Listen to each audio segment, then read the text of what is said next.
ನಾವು ಈ ದಿನದ ಮಧ್ಯಾಹ್ನದ ಅವಧಿಯಲ್ಲಿ ಸಮಾಜ ವಿಜ್ಞಾನದಲ್ಲಿ ಬರ್ತಕ್ಕಂತಹ ಸಮಾಜ ವಿಜ್ಞಾನ ಸಮಾಜಶಾಸ್ತ್ರ ಭಾಗದ ಸಾಮಾಜೀಕರಣ ಈ ಒಂದು ವಿಷಯದ ಬಗ್ಗೆ ಇವತ್ತು ತಿಳ್ಕೊಳ್ಳೋಣ. ನಾವು ಈಗಾಗಲೇ ಇಂದಿನ ತರಗತಿಯಲ್ಲಿ ಮಾನವ ಮತ್ತು ಸಮಾಜ, ನಂತರ ಇಲ್ಲಿ ಪ್ರಾಣಿ ಸಮಾಜ ಮತ್ತು ಮಾನವ ಸಮಾಜಕ್ಕಿರ್ತಕ್ಕಂಥ ವ್ಯತ್ಯಾಸ, ಇವೆಲ್ಲ ವಿಷಯಗಳ ಬಗ್ಗೆ ತಿಳ್ಕೊಂಡಿದ್ದೀವಿ. ನಾವು ಈ ಒಂದು ಅವಧಿಯಲ್ಲಿ ಸಾಮಾಜೀಕರಣ ಅಂದರೆ ಆ ಒಂದು ವಿಚಾರದ ಬಗ್ಗೆ ಇವತ್ತು ತಿಳ್ಕೊಳ್ಳೋಣ. ನೋಡಿ, ನಾವು ಸಮಾಜದ ಸದಸ್ಯನಾಗಬೇಕಾದರೆ ಸಮಾಜದಲ್ಲಿಯೇ ಬಾಳ್ಬೇಕು. ಮೊದಲನೇ ಅಂಶ ಏನಪ್ಪಾ ಅಂದ್ರೆ, ನಾವು ಸಮಾಜದ ಸದಸ್ಯನಾಗಬೇಕಾದರೆ ನಾವು ಸಮಾಜದ ಸದಸ್ಯನಾಗಬೇಕಾದರೆ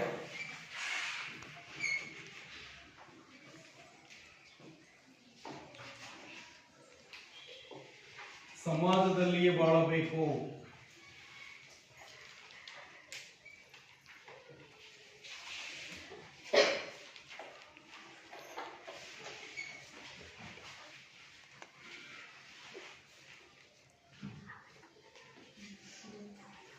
ನಾವು ಸಮಾಜದ ಸದಸ್ಯನಾಗಬೇಕಾದ್ರೆ ಎಲ್ಲಿ ಬಾಳಬೇಕು? ನಾವು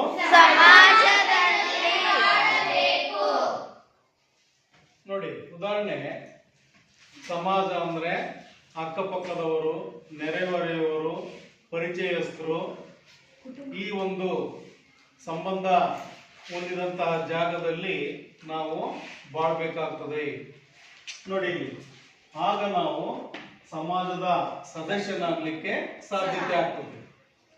ಅಂದ್ರೆ ಎಲ್ಲರೊಂದಿಗೂ ಬೆರಿಬೇಕು, ಎಲ್ಲರ ಜೊತೆಗೂ ಕೂಡ ನಾವು ಅನ್ಯೋನ್ಯವಾದ ಸಂಬಂಧವನ್ನ ಹೊಂದಬೇಕು.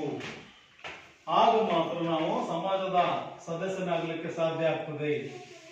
ನಾವು ಸಮಾಜದಲ್ಲಿಯೇ ಬಾಳ್ಬೇಕಾಗ್ತದೆ. ಯಾಕಂದ್ರೆ ಸಮಾಜವನ್ನು ಬಿಟ್ಟು ಮಾನವಿಲ್ಲ, ಮಾನವನನ್ನು ಬಿಟ್ಟು ಇಲ್ವೇ ಇಲ್ಲ. ನೋಡಿ, ಹಾಗಾಗಿ ನಾವು ಸಮಾಜದಲ್ಲಿಯೇ ಬಾಳಬೇಕು. ಆಗ ಮಾತ್ರ ನಾವು ಸಮಾಜದ ಸದಸ್ಯನಾಗಲಿಕ್ಕೆ ಸಾಧ್ಯತೆ ಆಗ್ತದೆ. ಇಲ್ಲ ಅಂದ್ರೆ ನಾವು ಸಮಾಜದ ಸದಸ್ಯನಾಗಲಿಕ್ಕೆ ಸಾಧ್ಯತೆ ಇಲ್ಲ. ನೋಡಿ, ಸಮಾಜ ಇಲ್ಲದೆ ಹೋದರೆ ನಾವು ಕಲಿತಕ್ಕಂಥ ಭಾಷೆ, ಓದು, ಆಟ, ಯೋಚನಾ ವಿಧಾನ, ನಮ್ಮ ದೈಹಿಕ ಭಾಷೆ ಮೊದಲಾದವುಗಳನ್ನು ನಾವು ಕಲಿತ್ಕೊಳ್ಳಿಕ್ಕೆ ಸಾಧ್ಯ ಇಲ್ಲ. ನೋಡಿ, ಯಾವ್ಯಾವ ನಮ್ಮಿಂದ ಸಾಧ್ಯ ಆಗಲ್ಲಪ್ಪ ಅಂದ್ರೆ, ನಾವು ಸಮಾಜದಲ್ಲಿ ಬೆರಿದಾ ಇದ್ರೆ, ಕೇಳಿಸ್ಕೊಳ್ಳಿ ಈ ಕಡೆ, ನಾವು ಸಮಾಜದಲ್ಲಿ ಬೆರಿದಾ ಇದ್ರೆ ನಮಗೆ ಏನಲ್ಲಿ ಲಾಸ್ ಆಗ್ತದೆ? ನಾವು ಕಲಿತಕ್ಕಂತಹ ಭಾಷೆ, ಓದು, ಆಟ,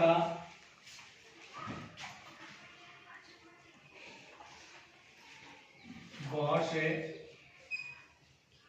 ಓದು, ಆಟ, ನಂತರ ಯೋಚನಾ ವಿಧಾನ, ನಮ್ಮ ದೈಹಿಕ ಭಾಷೆ, ಯೋಚನಾ ವಿಧಾನ,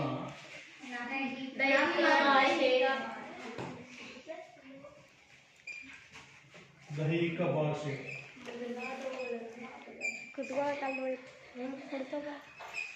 ದೈಹಿಕ ಭಾಷೆ, ನೋಡಿ, ಇತ್ಯಾದಿಗಳನ್ನು ನಾವು ಕಲಿತುಕೊಳ್ಳಿಕ್ಕೆ ಸಾಧ್ಯ ಇಲ್ಲ. ನಾವು ಸಮಾಜದಲ್ಲಿ ಇದ್ದಾಗ ಮಾತ್ರ ಇವೆಲ್ಲವನ್ನು ಕೂಡ ಕಲಿತುಕೊಳ್ಳಿಕ್ಕೆ ಸಾಧ್ಯ ಆಗ್ತದೆ. ಅಂದ್ರೆ ನಾವು ನೆರೆಯವರ ಜೊತೆಗೆ, ಸಂಬಂಧಿಕರ ಜೊತೆಗೆ ಸಮಾಜದಲ್ಲಿ ಇದ್ದಾಗ ನಾವು ಏನನ್ನ ಕಲಿಬೋದಪ್ಪ ಅಂದ್ರೆ, ಏನ್ ಕಲಿತೀವಿ?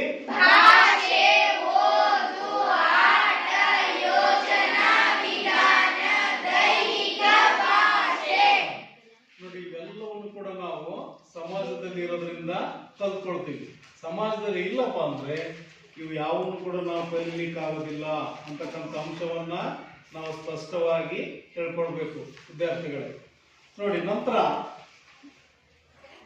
ಹೀಗೆ ನಾವು ಕಲಿತುಕೊಳ್ಳುವ ಕ್ರಿಯೆಯನ್ನು ನಾವು ಸಾಮಾಜೀಕರಣ ಅಂತ ಹೇಳ್ತೀವಿ.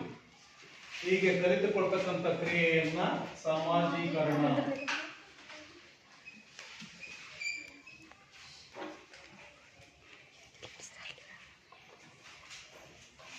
ಇಲ್ಲಿ ನಾವು ಸಮಾಜದಿಂದ ಭಾಷೆ, ಓದು, ಆಟ, ಯೋಚನಾ ವಿಧಾನ, ದೈಹಿಕ ಭಾಷೆ ಮೊದಲಾದವುಗಳನ್ನ ಕಲಿತೀವಿ. ಇದಕ್ಕೆ ನಾವು ಏನಂತ ಹೇಳ್ತೇವೆ? ಎರಡ್ ನಂಬರ್ನ ಪ್ರಶ್ನೆ ಇದೆ. ಸಾಮಾಜೀಕರಣ ಎಂದರೇನು ಅಂತ ಕೇಳ್ತಾರೆ. ಸಮಾಜದಲ್ಲಿ ಇದ್ದಾಗ ಮಾತ್ರ ಇವೆಲ್ಲವೂ ಬರ್ತಾವೆ. ಇವುಗಳನ್ನು ಸೇರಿಸಿ ನಾವು ಏನ್ ಹೇಳ್ತಪ್ಪ ಅಂದ್ರೆ ಸಾಮಾಜೀಕರಣ ಅಂತೀವಿ. ನೋಡಿ, ಈ ರೀತಿ ನಾವು ಕಲಿತುಕೊಳ್ತಕ್ಕಂಥ ಕ್ರಿಯೆಯನ್ನ, ಈ ರೀತಿ ಕಲಿಯುವ ಕ್ರಿಯೆಯನ್ನ, ಈ ರೀತಿ ಕಲಿಯುವ ಕ್ರಿಯೆಯನ್ನ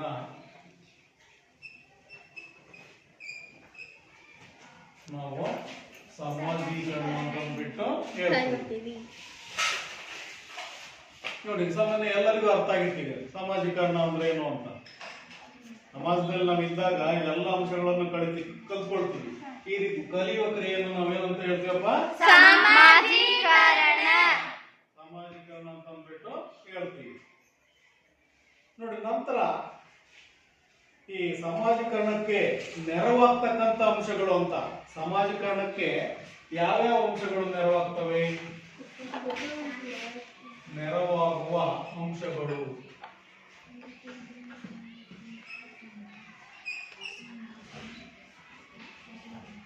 ನೋಡಿ, ಅವ್ಯಾವ ಅಂದ್ರೆ ಬರ್ಕೊಳ್ಬೇಕು. ಕುಟುಂಬ, ಶಾಲೆ, ಸ್ನೇಹಿತರ ಗುಂಪು. ಕುಟುಂಬ, ಶಾಲೆ, ಸ್ನೇಹಿತರ ಗುಂಪು,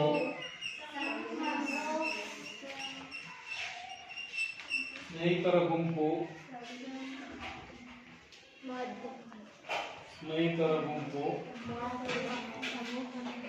ಸಮೂಹ ಮಾಧ್ಯಮಗಳು,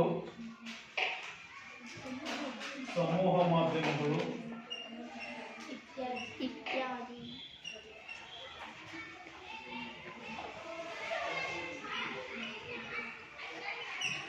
ನೆರವಾಗುತ್ತವೆ.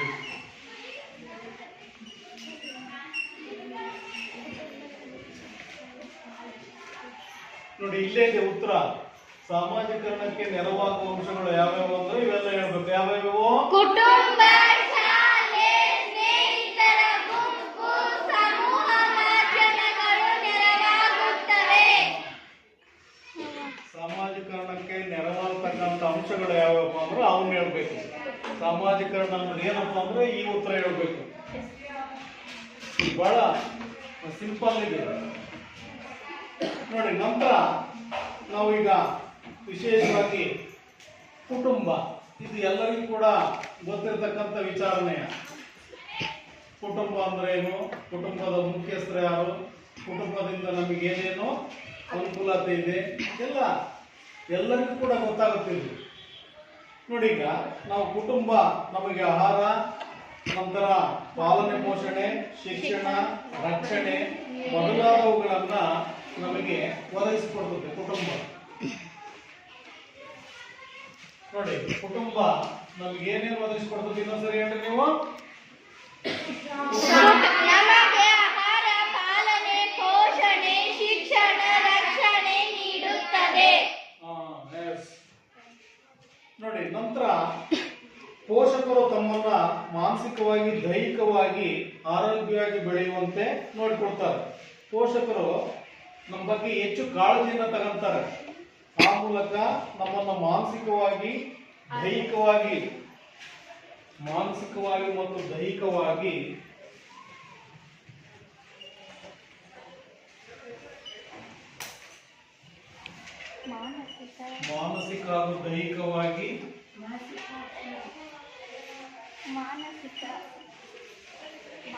ಮಾನಸಿಕ ಹಾಗೂ ದೈಹಿಕವಾಗಿ ಆರೋಗ್ಯವಾಗಿ ಬೆಳೆಯುವಂತೆ ನೋಡಿಕೊಳ್ಳುತ್ತಾರೆ. ಆರೋಗ್ಯವಾಗಿ ಬೆಳೆಯುವಂತೆ ನೋಡಿಕೊಳ್ಳುತ್ತಾರೆ.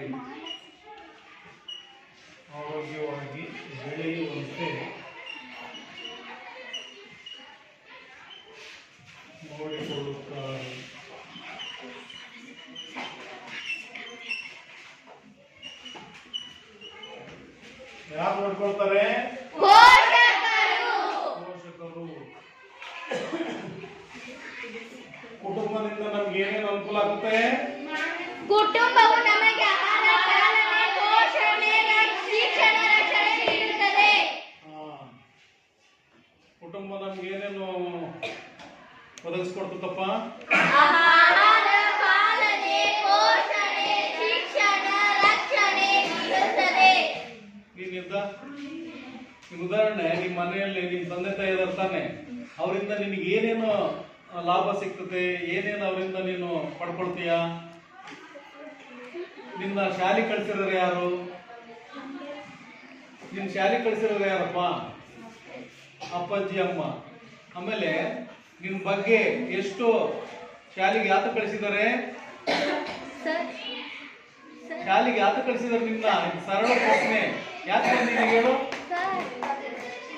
ಕಲೀಲಿಕ್ಕೆ, ವಿದ್ಯಾಭ್ಯಾಸ ಮಾಡ್ಲಿಕ್ಕೆ. ಯಾಕೆ ಬಂದಿ ಶಾಲೆಗೆ?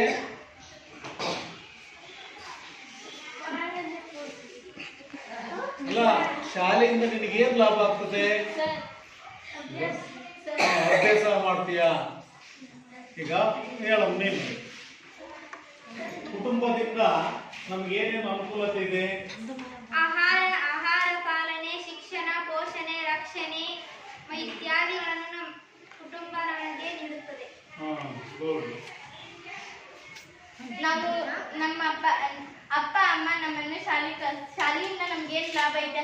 ನನ್ನ ಮಕ್ಕಳು ಚೆನ್ನಾಗಿ ಓದಲಿ, ನೌಕರಿ ತಗೊಳ್ಳಿ ಅಂತ ಅವರ ಅಪ್ಪ ಅಮ್ಮ ನಮ್ಮ ಮಕ್ಕಳ ಮೇಲೆ ಆಸೆ ಇಟ್ಟಿರ್ತಾರೆ ಮತ್ತು ನಮ್ಮನ್ನ ಎಷ್ಟು ಚೆನ್ನಾಗಿ ನೋಡ್ಕೊಂತಾರೆ. ಮತ್ತು ಮನೆಯೇ ಮೊದಲ ಪಾಠಶಾಲೆ ಅನ್ನುತ್ತಾರೆ.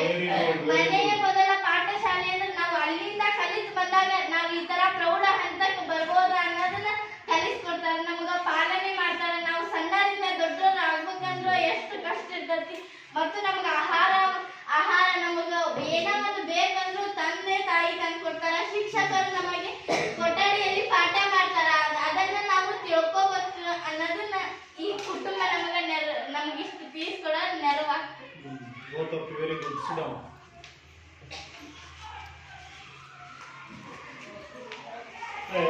ನೋಡಿ, ಈಗ ಕುಟುಂಬ ಆಯ್ತು. ಈಗ ಶಾಲೆಗೆ ಬರೋಣ. ಈಗ ಶಾಲೆ, ಇಲ್ಲಿ ನಮಗೆ ಔಪಚಾರಿಕ ಶಿಕ್ಷಣ ದೊರೆಯುತ್ತೆ ಶಾಲೆಯಲ್ಲಿ. ಅಂದ್ರೆ ಒಂದು ರೀತಿ ಕಾನೂನುಬದ್ಧವಾಗಿ ವಿಶೇಷವಾದಂತಹ ಔಪಚಾರಿಕ ಶಿಕ್ಷಣ ಶಾಲೆಯಲ್ಲಿ ನಿಮಗೆ ಸಿಗ್ತದೆ. ಅಂದ್ರೆ ಮನೆಯಲ್ಲಿ ಬೇರೆ.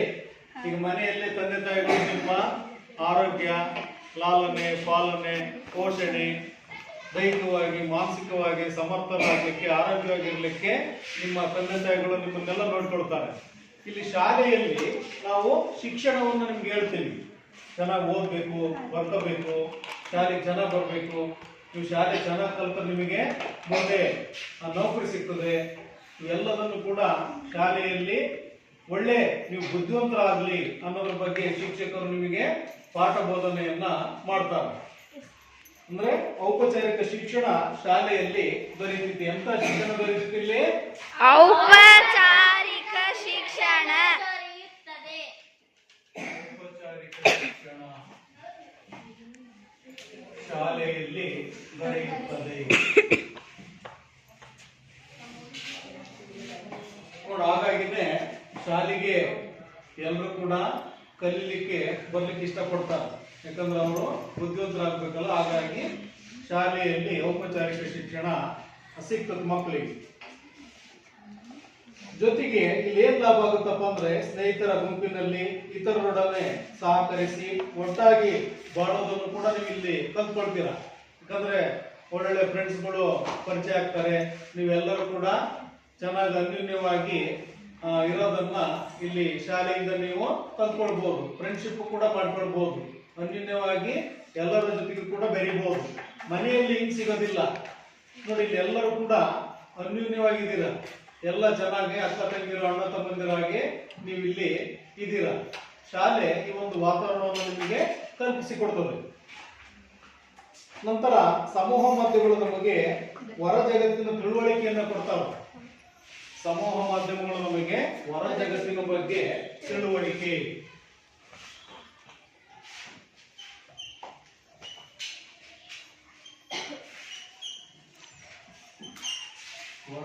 ಜಗತ್ತಿನ ಬಗ್ಗೆ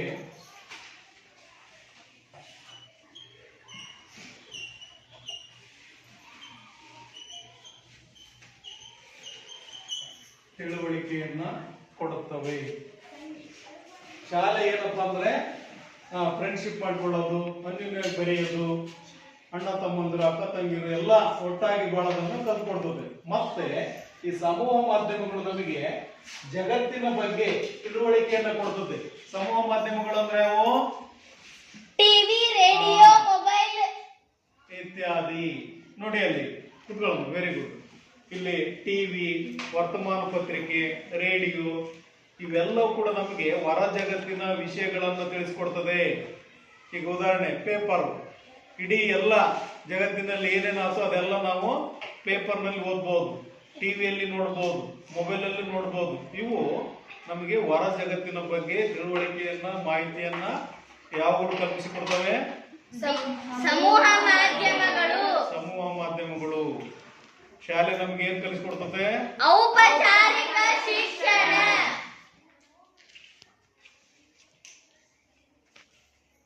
ನೋಡಿ, ನಂತರ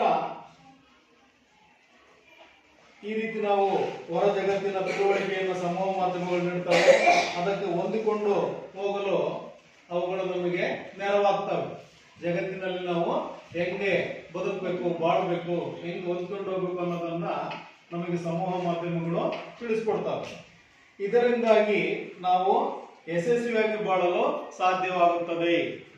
ನೋಡಿ, ಈ ವಿಚಾರವಾಗಿ ನಾವು ಚೆನ್ನಾಗಿ ಯಶಸ್ವಿಯಾಗಿ ಬಾಳಲಿಕ್ಕೆ ಸಮೂಹ ಮಾಧ್ಯಮಗಳು, ಶಾಲೆ ನೋಡಿ ಇವೆಲ್ಲವೂ ಕೂಡ ಹೆಚ್ಚಿನ ಒಂದು ಪ್ರಭಾವವನ್ನ ನಮ್ಮ ಮೇಲೆ ಬೀರ್ತವೆ. ಈಗ ನೋಡಿ, ಕಲೀಲಿಲ್ಲ ಅಂದ್ರೆ ಬಹಳ ವೇಸ್ಟ್ ಇವತ್ತಿನ ಜಗತ್ತಿನಲ್ಲಿ. ಈಗ ಕಲಿತ್ರೆ ನಿಮ್ಗೊಂದು ಸಂಸ್ಕೃತಿ ಇರ್ತದೆ, ಚೆನ್ನಾಗಿ ನೀಟಾಗಿರೋದು, ಬೇರೆಯವರಿಗೆ ಒಂದು ರೀತಿ ಗೌರವ ಕೊಡೋದು, ಎಲ್ಲರ ಆಫೀಸು ಅಥವಾ ಇತ್ಯಾದಿ ಕಚೇರಿಗಳಿಗೆ ಹೋದಾಗ ನೀಟಾಗಿ ಹೋಗ್ಬಿಟ್ಟು ನಿಮ್ಮ ಕೆಲಸ ಏನಿದೆಯೋ ಅದನ್ನ ನೀವು ಹಕ್ಕಿನೊಂದಿಗೆ ಕೇಳ್ಬೋದು. ಕೆಲಸ ಮಾಡಿಕೊಡ್ರಿ, ನಮ್ಮ ಕೆಲಸ ಯಾಕೆ ಮಾಡಿಕೊಡಲ್ಲ, ಸರ್ಕಾರ ನಿಮಗೆ ಸಂಬಳ ಕೊಡಲ್ವಾ ಅಂತ ಕೇಳ್ಬೋದು ನೀವು. ಆದರೆ ಕಲೀಲಿಲ್ದರು ಅವರು ಕ್ಲೀನಾಗಿ ಡ್ರೆಸ್ ಮಾಡ್ಕೊಳ್ಳೋದಿಲ್ಲ, ಏನೂ ಇಲ್ಲ, ಆಫೀಸ್ಗೆ ಹೋಗ್ಬಿಟ್ಟು ಅವರವ್ರ ಕೆಲಸವನ್ನು ಮಾಡ್ಕೊಡ್ಬೇಕಪ್ಪ ಅಂದ್ರೆ ಸುಮಾರು ದಿನ ಓಡಾಡಿಸ್ತಾರೆ. ಈಗ ಉದಾಹರಣೆ ತಾಲೂಕು ಆಫೀಸಪ್ಪ, ಅಲ್ಲೇನೋ ಒಂದು ಜಾತಿ ಪ್ರಮಾಣ ಪತ್ರ ನಿಮಗೆ ಬೇಕಾಗ್ತದೆ. ಈಗ ಅವರು ಹಳ್ಳಿಯವರು ಪಾಪ ಓದಿರಲ್ಲ, ಏನೂ ಇಲ್ಲ, ಅವ್ರು ಗುಮಾಸ್ತರುಗಳು ಏನು ಮಾಡ್ತಾರೆ, ಇವತ್ತಾಗೋದಿಲ್ಲಪ್ಪ, ಅವರಿಲ್ಲ ಇವರಿಲ್ಲ, ನಾಳೆ ಬಾ, ನಾಳೆ ಹೋದ್ರೆ ಇನ್ನೊಂದು ದಿವಸ ಬಾ, ಹಿಂಗೆ ಹೇಳ್ಬಿಡ್ತಾರೆ. ಅದೇ ನೀವು ಒಳ್ಳೆ ಟಿಪ್ ಟಾಪ್ ಆಗಿ ಡ್ರೆಸ್ ಹಾಕೊಂಡ್ಬಿಟ್ಟು ಯಾಕ್ರಿ ಮಾಡ್ಕೊಡಲ್ಲ, ನಮಗೆ ಲಾಸ್ಟ್ ಡೇಟ್ ಆಗಿದೆ, ಮಾಡ್ಕೊಡಲ್ಲ ಅಂತ ಬರ್ಕೊಡ್ರಿ ಅಂದ್ರೆ ಅವರೇ ಅದರಲ್ಲಿ ನಿಮಗೆ ಬರ್ಕೊಟ್ಬಿಡ್ತಾರೆ. ಹಂಗೆ ಶಿಕ್ಷಣ ನಮಗೆ ಒಂದು ಜ್ಞಾನವನ್ನು ತಿಳಿಸ್ತದೆ, ವಾಕ್ ಚಾತುರ್ಯವನ್ನು ನಮಗೆ ಅದು ತಂದು ಕೊಡ್ತದೆ, ಬುದ್ಧಿವಂತರನ್ನಾಗಿ ಮಾಡ್ತದೆ. ಸೊ ಹಾಗಾಗಿ ಪ್ರತಿಯೊಬ್ಬರು ಕೂಡ ಕಲಿಬೇಕು. ನೋಡಿ, ನಂತರ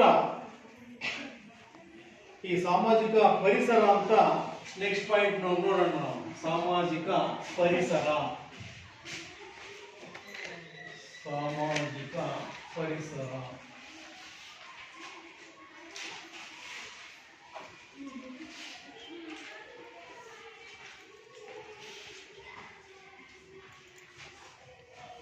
ನೋಡಿ, ಇದು ಬಹಳ ಮುಖ್ಯ. ನಮ್ಮ ಪರಿಸರ ಇದೆಯಲ್ಲ ಬಹಳ ಮುಖ್ಯ. ಅನುವಂಶೀಯತೆ ಮತ್ತು ಪರಿಸರಗಳು ನಮ್ಮ ಶಿಕ್ಷಣದ ಮೇಲೂ ಕೂಡ ಅತ್ಯಂತ ಹೆಚ್ಚಿನ ಪ್ರಭಾವ ಬೀರ್ತಾವೆ. ನಮ್ಮ ನೆರೆಹೊರೆ ಚೆನ್ನಾಗಿತ್ತಪ್ಪ ಅಂದ್ರೆ ನಾವು ಕೂಡ ಚೆನ್ನಾಗಾಗ್ತೀವಿ. ನಮ್ಮ ನೆರೆಹೊರೆ ಪರಿಸರ ಚೆನ್ನಾಗಿಲ್ಲ, ಯಾವಾಗಲೂ ಜಗಳ ಆಡ್ತಾರಪ್ಪ ಅಂದ್ರೆ ನಮ್ಮ ಮೈಂಡ್ ಕೂಡ ಏನಾಗುತ್ತೆ, ಅದು ಏಕಾಗ್ರತೆಯಿಂದ ಇರೋದಿಲ್ಲ. ನೀವು ಶಾಲೆ ಬಿಟ್ಟು ಮನೆಗೆ ಹೋದಾಗ ಅಲ್ಲಿ ಒಳ್ಳೆ ವಾತಾವರಣ ಇರಬೇಕು. ಬನ್ನಿ ಕುಳಿತುಕೊಳ್ಳಿ, ಚಾ ಕುಡೀರಿ, ಇಂಥ ವಾತಾವರಣ ಇರಬೇಕು. ಈಗ ಬಂದು ನೋಡ ಹಂಗ ಅಯ್ಯೋ ಅಯ್ಯೋ ಅದು ಏನಾರ ಆಗಿ ಸಾಯಬಾರ್ದ ಅಂತ ಕೆಲವು ಶಾಪ ಕೊಡೋದು, ಇನ್ನೇನೋ ಮಾಡೋದು. ಹಳ್ಳಿಗಳಲ್ಲಿ ಹಂಗಾದ್ರೆ ಒಂಥರ ಸಿಟ್ಟಿನ ಮೂಲಕ ಏನೇನೋ ಮಾಡ್ಬಿಡ್ತಾರೆ. ನೋಡಿ, ಈ ರೀತಿ ನಾವು ಯಾವ ರೀತಿ ಇಲ್ಲಿ ಸಮಾಜದಲ್ಲಿ ಅನ್ಯೋನ್ಯವಾಗಿ ಬದುಕಬೇಕು, ಬಾಳ್ಬೇಕು, ಸಮಾಜ ನಮಗೆ ಅದನ್ನ ಕಲಿಸ್ಕೊಡ್ತದೆ. ಅದ್ರ ಜೊತೆಗೆ ಶಿಕ್ಷಣನು ಕೂಡ ಇಲ್ಲಿ ಅತ್ಯಂತ ಹೆಚ್ಚಿನ ಮಹತ್ವವನ್ನ ಅದು ನಮಗೆ ತಿಳಿಸ್ಕೊಡ್ತದೆ. ನೋಡಿ, ಇಲ್ಲಿ ಸಾಮಾಜಿಕ ಪರಿಸರ ಎಷ್ಟು ಮುಖ್ಯಪ್ಪ ಇಲ್ಲಿ ಅಂದ್ರೆ ಮಾನವನು ಸಾಮಾಜಿಕ ಪರಿಸರದಲ್ಲಿ ಬೆಳೆಯದೆ ಹೋದರೆ ತನ್ನಲ್ಲಿ ಮಾನವನ ಗುಣಗಳನ್ನ ಅವನು ಮೈಗೂಡಿಸಿಕೊಳ್ಳಲಾರ. ನೋಡಿ, ಮುಖ್ಯವಾಗಿ ಸಾಮಾಜಿಕ ಪರಿಸರದಲ್ಲಿ ಅವನು ಬೆಳೆಯಲಿಲ್ಲ ಅಂದ್ರೆ ಮಾನವ ಗುಣಗಳನ್ನ ಅವನು ಮೈಗೂಡಿಸಿಕೊಳ್ಳಲಾರ. ಮಾನವ ಗುಣಗಳನ್ನ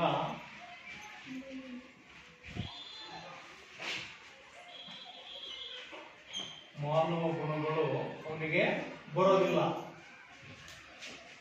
ಇಲ್ಲಿ ಸಮಾಜದಲ್ಲಿ ಅವನು ಬದುಕಲಿಲ್ಲ, ಬಾಳಲಿಲ್ಲ ಅಂದ್ರೆ ಮಾನವ ಗುಣಗಳು ನಾವು ಮೊನ್ನೆ ಹೇಳಿದ್ವಿ, ಬಸವಣ್ಣನವರ ಸಪ್ತಶೀಲ ತತ್ವಗಳು.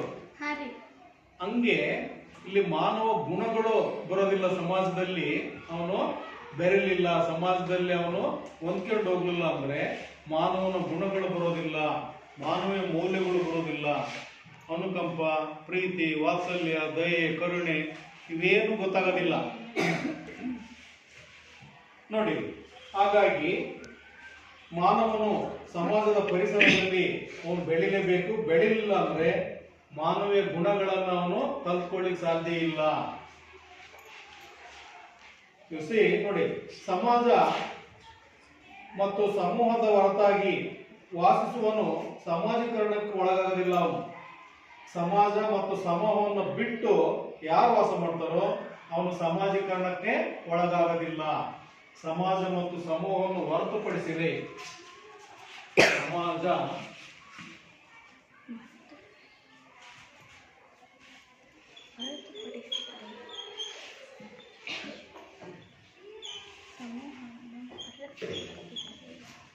ಹೊರತುಪಡಿಸಿದರೆ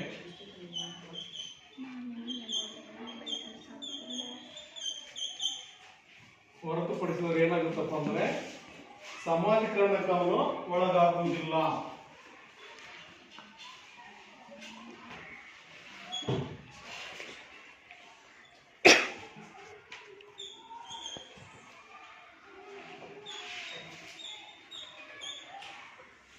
ಸಮಾಜೀಕರಣಕ್ಕೆ ಒಳಗಾಗುವುದಿಲ್ಲ. ಇಲ್ಲಿ ನೋಡಿ, ಸಮಾಜ ಮತ್ತು ಸಮೂಹವನ್ನು ಅವನು ಬಿಟ್ರೆ ಸಮಾಜೀಕರಣಕ್ಕೆ ಅವನು ಒಳಗಾಗೋದಿಲ್ಲ. ಈಗ ನಿಮಗೆ ಗೊತ್ತಿದೆ ಸಮಾಜೀಕರಣ ಅಂದ್ರೆ ಏನು ಅಂತ. ಇಲ್ಲಿ ನೋಡಿ, ಭಾಷೆ, ಆಟ, ಯೋಚನಾ ವಿಧಾನ, ದೈಹಿಕ ಭಾಷೆ ಇವ್ಯಾವುದು ಇಲ್ದ ಇದ್ರೆ ಇವ್ಯಾವು ಕೂಡ ಅವನಿಗೆ ಬರೋದಿಲ್ಲ. ಸಾಮಾಜೀಕರಣ ಅವನಿಗೆ ಸಿಗೋದಿಲ್ಲ. ಸಮಾಜ ಮತ್ತು ಸಮೂಹವನ್ನು ಅವನು ಬಿಟ್ಟು ಒಂಟಿಯಾಗಿದ್ನಪ್ಪ ಅಂದ್ರೆ ಅವನಿಗೆ ಇವ್ಯಾವ ಅಂಶಗಳು ಕೂಡ ದೊರೆಯುವುದಿಲ್ಲ. ನೋಡಿ, ಇಲ್ಲಿ ಭಾಷೆ ಆಗಲಿ, ಓದು ಆಗಲಿ, ಆಟ ಆಗಲಿ, ಯೋಚನಾ ವಿಧಾನ, ದೈಹಿಕ ಭಾಷೆ ಯಾವ ಕೂಡ ಅವನಿಗೆ ಲಭ್ಯ ಇರೋದಿಲ್ಲ. ಸಮಾಜದಾಗ ಇರಬೇಕು, ಅವನು ಸಮೂಹದ ನಡುವೆ ಇರಬೇಕು, ಗುಂಪಿನ ನಡುವೆ ಇರಬೇಕು, ಅವನು ಎಲ್ಲರೊಂದಿಗೆ ಬೆರೀಬೇಕು. ಹಂಗಾದ್ರೆ ಮಾತ್ರ ಅವನು ಸಮಾಜೀಕರಣಕ್ಕೆ ಹೊಂದ್ಕೊಳ್ಳಿಕ್ಕೆ ಸಾಧ್ಯ.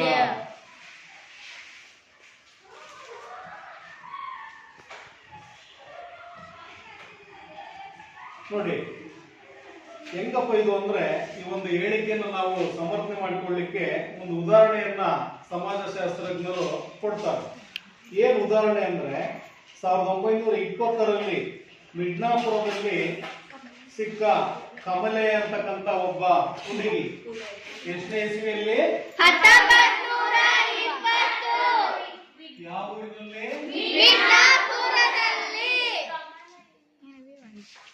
ಮಿಡ್ನಾಪುರ. ಆಕೆಗೆ ಎಷ್ಟು ವರ್ಷ?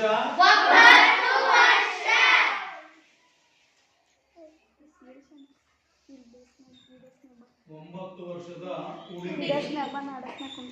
ನೋಡಿ, ಆಕೆಗೆ ಒಂದು ಅನ್ವೇಷಣೆ ಒಳಪಡಿಸಿದ್ದಾರೆ. ಏನು ನೋಡಿ, ಈ 1920ರಲ್ಲಿ ಮಿಡ್ನಾಪುರದಲ್ಲಿ ಸಿಕ್ಕಂತ ಒಂದು ಹುಡುಗಿ, ಅದು 9 ವರ್ಷದ ಹುಡುಗಿ. ಆಕೆ ಕಾಡಿನಲ್ಲಿ ಪ್ರಾಣಿಗಳೊಂದಿಗೆ ಕಾಲ ಕಳೀತಾ ಇದ್ದಂತೆ. ಈಕೆ ಕಾಡಿನಲ್ಲಿ ಪ್ರಾಣಿಗಳೊಂದಿಗೆ ಜೀವನ ಮಾಡ್ತಿದ್ರು. ಕಾಡಿನಲ್ಲಿ ಪ್ರಾಣಿಗಳೊಂದಿಗೆ, ಪ್ರಾಣಿಗಳ ಜೊತೆಗೆ ವಾಸ ಮಾಡುತ್ತಿದ್ದಳು.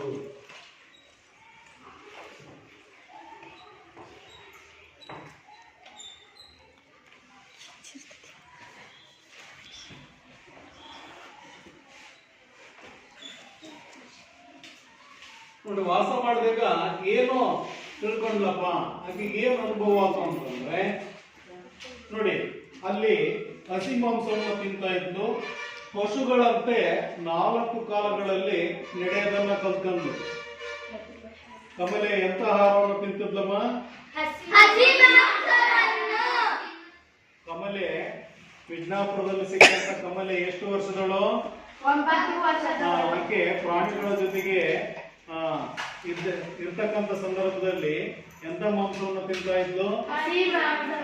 ಮತ್ತು ಆಕೆ ಯಾವ ರೀತಿ ನಡೀತಾ ಇದ್ಲು? 4 ಕಾಲುಗಳು ನಡೀತಿದ್ಲು. ನಂತರ ಮಾನವರ ಸಹವಾಸದಿಂದ ಆಕೆ ಬೇಯಿಸಿದ ಪದಾರ್ಥಗಳನ್ನು ತಿನ್ನೋದನ್ನು ಕಲ್ತ್ಕೊಂಡ್ಲಂತೆ. ನಂತರ ಮಾನವರ ಸಹವಾಸದಿಂದ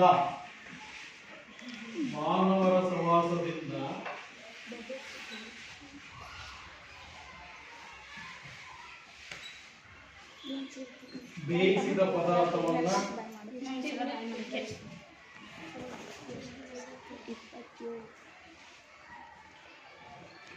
ತಿನ್ನುವುದನ್ನು ಕಲಿತಳು.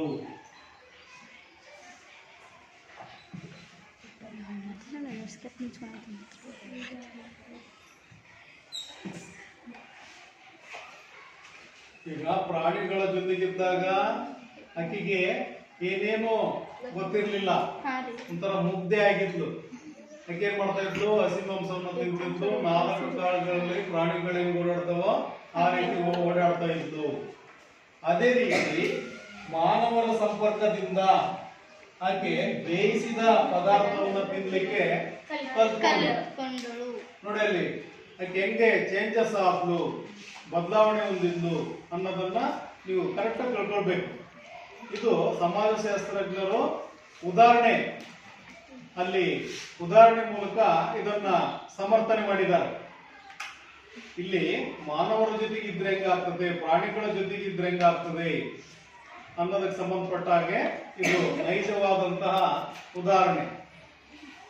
ನೋಡಿ, ನಂತರ ಮಾತನಾಡುವುದು, ಇತರೆ ಮಕ್ಕಳೊಂದಿಗೆ ವರ್ತಿಸುವುದನ್ನ ಕಲ್ತ್ಕೊಳ್ತಾಳೆ. ಬರ್ತಾ ಆಕೆ ಮಾತನಾಡೋದು, ಬೇರೆಯವ್ರ ಜೊತೆಗೆ ವರ್ತನೆ ಮಾಡ್ತಕ್ಕಂಥದ್ದು, ಇದೆಲ್ಲದನ್ನು ಕೂಡ ಕಮಲೆ ನಿಧಾನವಾಗಿ ಕಲ್ತ್ಕೊಳ್ತಾಳೆ. ಮಾನವರ ಸಂಪರ್ಕ ಮಾಡಿದ ಮೇಲೆ, ಮಾನವರ ಜೊತೆಗೆ ಬೆರೆತ ಮೇಲೆ ಮಾತನಾಡ್ತಕ್ಕಂಥದ್ದು, ಅವ್ರ ಜೊತೆಗೆ ಅನ್ಯೋನ್ಯವಾಗಿರ್ತಕ್ಕಂಥದ್ದು, ಇದೆಲ್ಲದನ್ನು ಕೂಡ ವಿಜ್ಞಾಪುರದ ಕಮಲೆ ಕಲ್ತ್ಕೊಳ್ತಾಳೆ. ನೋಡಿ, ನಂತರ ಈ ಉದಾಹರಣೆಯಿಂದ ನಾವು ಏನ್ ಗೊತ್ತಾಗುತ್ತಪ್ಪ ನಮಗೆ ಅಂದ್ರೆ, ಮಾನವ ಸಮಾಜದಲ್ಲಿ ಇಲ್ಲದೆ ಹೋದರೆ ಅವನು ಪ್ರಾಣಿಯಂತೆ ಆಗುತ್ತಾನೆ. ಇದು ಬಹಳ ಮುಖ್ಯ. ಮನುಷ್ಯ ಮಾನವ ಸಮಾಜದಲ್ಲಿ ಇಲ್ಲದೆ ಹೋದರೆ ಅವನು ಏನಂತಾನೆ?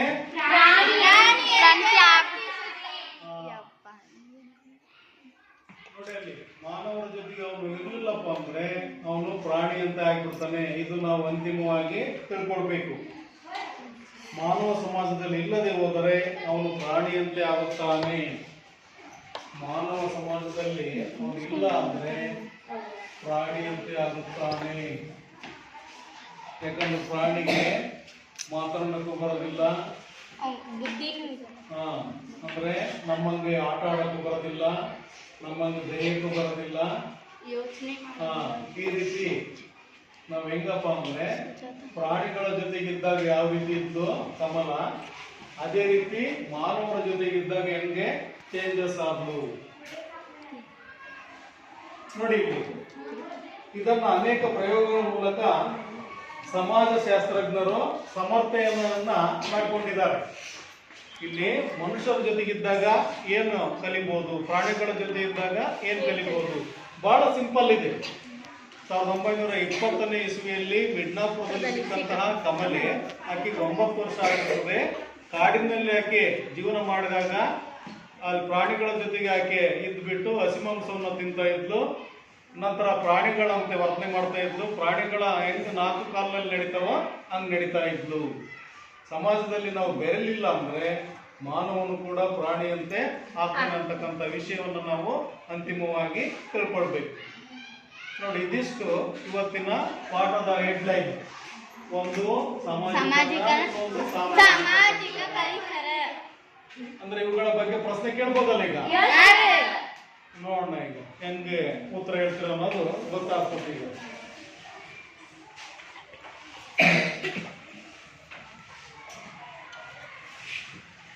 ಔಪಚಾರಿಕ ಶಿಕ್ಷಣವು ಡ್ಯಾಶ್ ನಲ್ಲಿ ದೊರೆಯುತ್ತದೆ.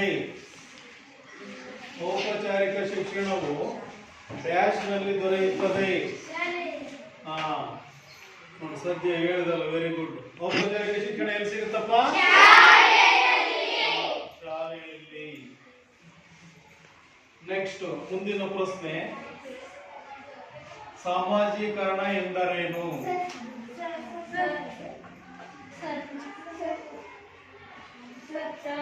ಹೇಳಪ್ಪ. ಭಾಷೆ, ಓದು, ಆಟ, ಯೋಚನಾ ವಿಧಾನ, ದೈಹಿಕ ಭಾಷೆ, ಈ ರೀತಿ ಕಲಿಯುವ ಕ್ರಿಯೆಯನ್ನು ಸಾಮಾಜೀಕರಣ ಎನ್ನುವುದು. ನೋಡಿ, ನಾನು ಬೋರ್ಡ್ ರಬ್ ಮಾಡಬೇಕಾಗಿತ್ತು. ಆಯ್ತು, ಓಕೆ, ಗುಡ್. Sit down. ಹೇಳು, ಸಾಮಾಜೀಕರಣ ಎಂದರೇನು? ನಾವು ಕಲಿಯುವ ಭಾಷೆ, ಓದು, ಆಟ, ಯೋಚನಾ ವಿಧಾನ, ದೈಹಿಕ ಭಾಷೆ ಮೊದಲಾದವುಗಳನ್ನು ಕಲಿತುಕೊಳ್ಳಲು ಸಾಧ್ಯವಿಲ್ಲ. ಹೀಗೆ ಕಲಿತುಕೊಳ್ಳುವ ಕ್ರಿಯೆಯನ್ನು ಸಾಮಾಜೀಕರಣ ಎನ್ನುವರು. Very good. Sit down. ಸಮಾಜದಲ್ಲಿ ಬೆಳೆದೇ ಇದ್ದರೆ ನಾವು ಭಾಷೆ, ಓದು, ಆಟ, ಯೋಚನಾ ವಿಧಾನ, ದೈಹಿಕ ಭಾಷೆ ಮೊದಲಾದವುಗಳನ್ನು ನಾವು ಕಲಿಯಲು ಸಾಧ್ಯವಿಲ್ಲ. ನಾವು ಈ ಕಲಿತರೆ ಈ ಕ್ರಿಯೆಯನ್ನು ಸಾಮಾಜೀಕರಣ ಎನ್ನುತ್ತೇವೆ.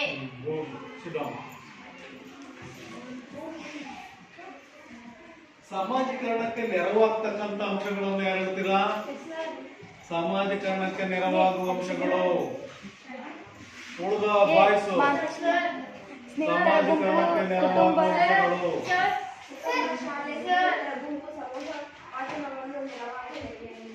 Very good. ಯಾವಮ್ಮ? ಕುಟುಂಬ, ಶಾಲೆ, ಸ್ನೇಹಿತರ ಗುಂಪು, ಸಮೂಹ ಮಾಧ್ಯಮಗಳು. Very good. ನೆಕ್ಸ್ಟ್ ಪ್ರಶ್ನೆ,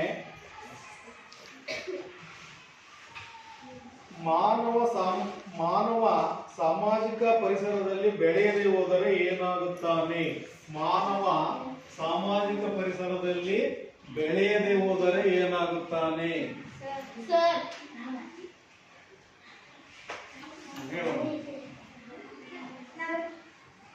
ಪ್ರಾಣಿಯಂತೆ ಆಗುತ್ತಾನೆ. Very simple answer. ಏನಂತಾನು? ಪ್ರಾಣಿಯಂತೆ ಆಗುತ್ತಾನೆ. ಸಮಾಜದಲ್ಲಿ ಅವನು ಬೆರಲಿಲ್ಲಪ್ಪ ಅಂದ್ರೆ ಪ್ರಾಣಿ ಅಂತ ಆಗ್ತಾನೆ. Very good. ನೋಡಿ, ಆಲ್ ಆಫ್ ಯು ಥ್ಯಾಂಕ್ಸ್. ಮುಂದಿನ ಪೀರಿಯಡ್ ಅಲ್ಲಿ ನಾವು ಮುಂದುವರೆದ ಭಾಗವನ್ನು ನೋಡೋಣ. ಎಲ್ಲರಿಗೂ ಧನ್ಯವಾದಗಳು.